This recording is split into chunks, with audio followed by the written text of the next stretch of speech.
Hey guys, it's Bree, model, photographer, serial entrepreneur, and Babbage advocate.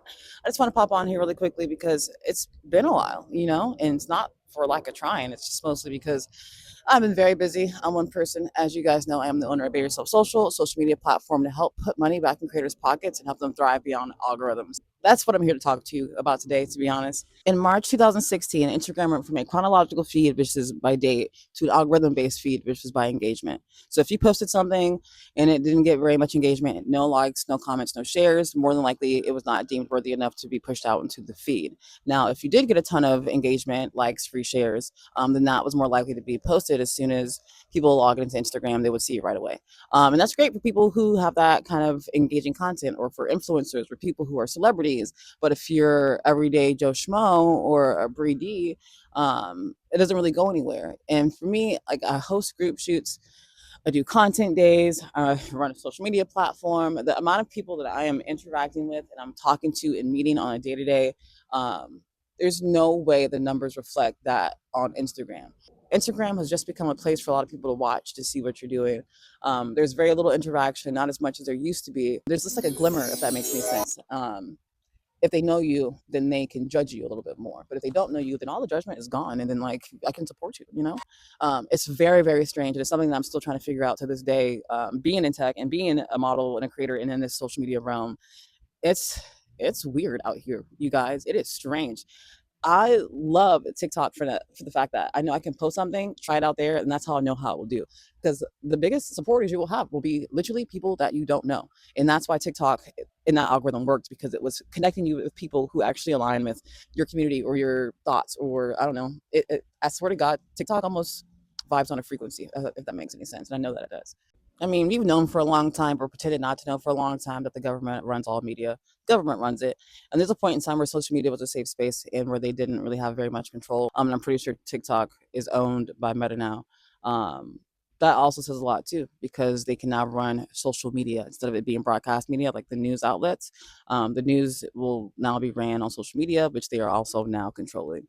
So, if that says anything about what these corporations are doing and why the small people are never allowed to grow, Instagram before 2016, Instagram pre 2016 was a great place to network and to market and to grow your fan base, to grow your follower base, to get more clients, to reach out to new people. If you were a business owner on Instagram back in the 2016 era, we were killing it. We were killing it out there.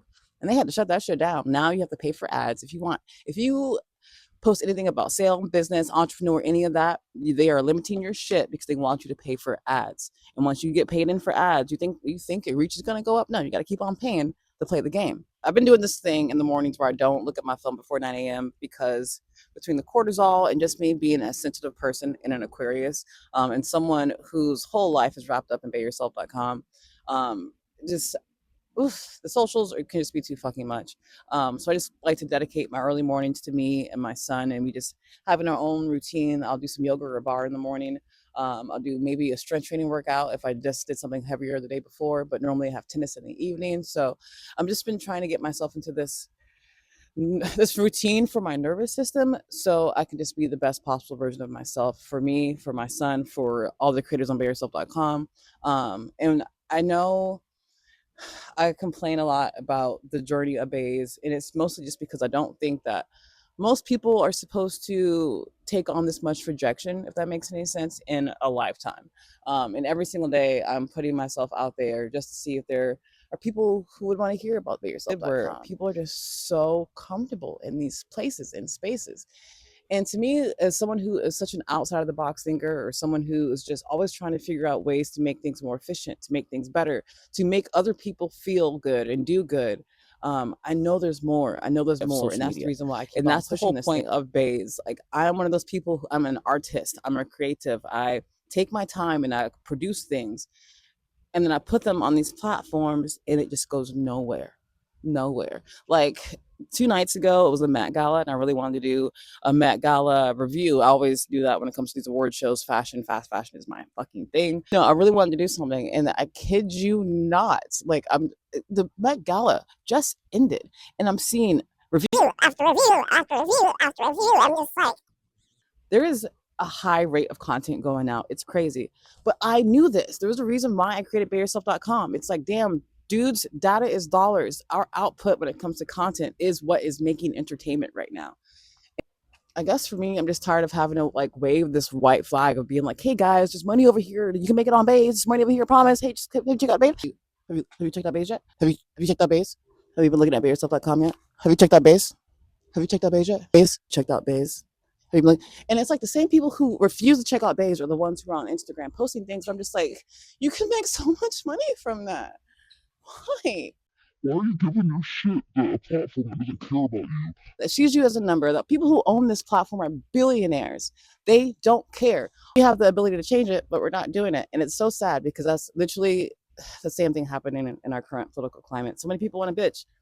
But are we doing anything to actually make things better for ourselves? For years, I've been saying that content creation is going to be the new Netflix. People are going to be over celebrities and they're going to tune into people's everyday real lives. When that whole Risa Tisa thing happened and she was doing a fucking, was it 47-part story time? You guys love those things. And that's because people want to engage with real life shit. They want to see real life people talking about real life things. That's why TV dramas and like, why people binge watch TV shows because they want to see stuff like that. And we have the ability to do that with social media. There just haven't been platforms invented yet until now. So when I'm pushing BayYourself.com, it's not because I'm just like gung ho on a fucking mission, even though I am. It's because this is so much bigger than pretty pictures, so much bigger than just saying that you made money on the platform, which you do. It's bigger than that. This is a whole fucking migration for a creator ecosystem. And I just need people to expand their brains just a little bit more. The things that we can do as creators, as creators. Stop waiting for the people at the top to tell you how to live your life. And you're right here and able to make the change yourself. So about 2.5 years ago, when I first came up with the idea of Bays, and there are several reasons why Bays exists. I know most people are always looking for like one quick word answer, but there is no quick one word answer. It was me over the past few years being shadow banned or always having to deal with restrictions or algorithms. I got tired of working so hard on my art and on my content and it not going anywhere. I got so tired of creating all these group shoots and hosting all these events and it just not getting the respect or the accolades because of my Instagram numbers. And it just had no reflection of who I am and how hard I worked. On top of that, as someone who spends a lot of time on social media, I was like, man, I should be getting paid for this. I want to get paid. I want to earn. If my stuff's not going to pop off on Instagram, at least I want to have a place where I can post my content that people can appreciate it. So I created Bays. In the process of creating Bays, because it was not just an overnight thing, that shit takes a while to develop. I realized that, man, all the owners of these social media platforms are fucking old white dudes or like middle-aged white dudes who don't give a fuck about people and only see us as a number. They're already billionaires. You know what I mean? Meanwhile, I'm a single mom putting all my extra funds into this platform to help other people earn. All the money that I had made on my other sites, I literally put it back into this business because I really wanted for women to not be so dependent on men. Two, I wanted a place where we can be seen, valued, and heard as creators, as artists, as moms, as models, as business owners. I am so over the aesthetics and people just posting because it looks good. I want people to post because it feels real. You know what I mean? Authenticity over aesthetics, community over competition. I want people to find their people.